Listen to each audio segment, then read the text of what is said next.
Assalamualaikum warahmatullahi wabarakatuh. Sebelumnya perkenalkan, nama saya Cici dan saya dengan nomor 331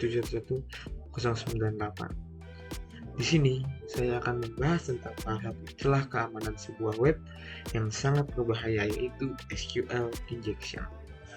Sebelum kita menguji SQL injection ini langsung di dalam laptop kita, saya ingin jelaskan dulu apa itu SQL injection.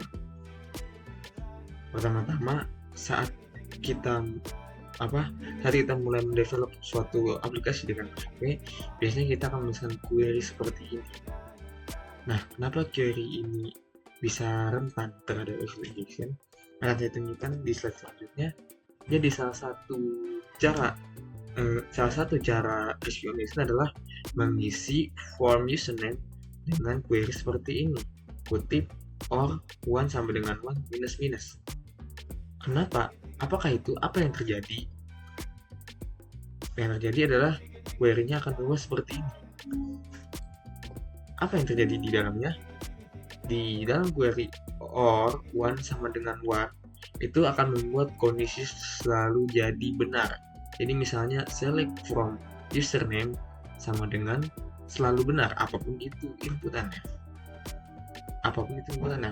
Dan cara membuat inputannya itu selalu benar adalah dengan query ini.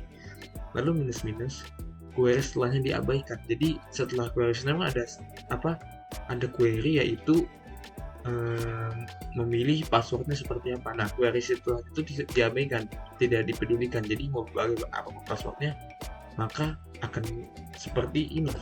Hasilnya, query akan mengambil data user pertama yang ditemukan. Jadi user di database yang ditemukan akan menjadi query user yang diambil. Jadi query akan mereturn data user tersebut. Lalu login akan berhasil karena query mengira dia sudah mendapatkan data user yang benar.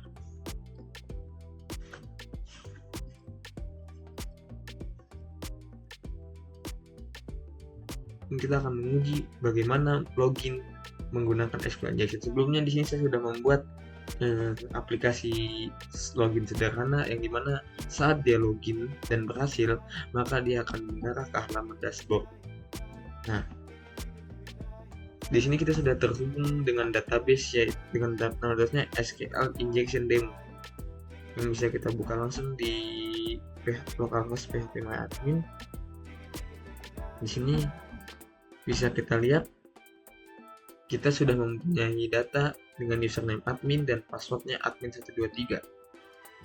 Dan sebelum kita login dengan SQL injection, kita akan coba apakah kita bisa login dengan username dan password yang asli atau yang sudah ada.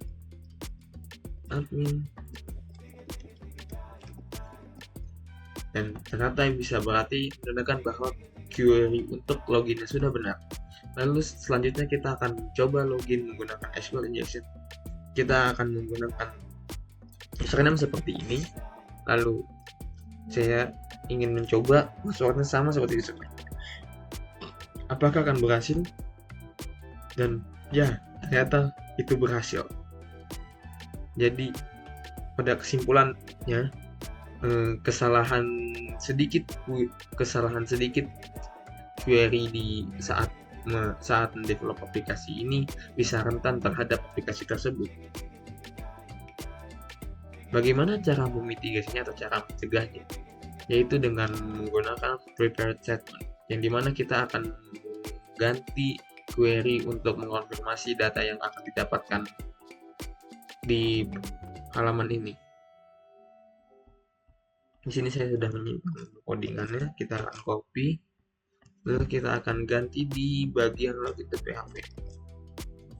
Kita save, dan kita akan mencoba lagi. Kita refresh dulu. Kita akan juga login dengan SQL injection tersebut.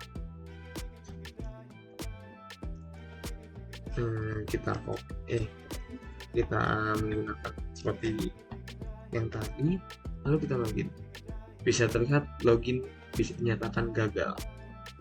Terbukti dengan adanya perubahan query, maka website bisa menjadi lebih aman, dan tidak bisa kelemahan itu tidak akan bisa diekspos oleh para oknum-oknum jahat di luar sana.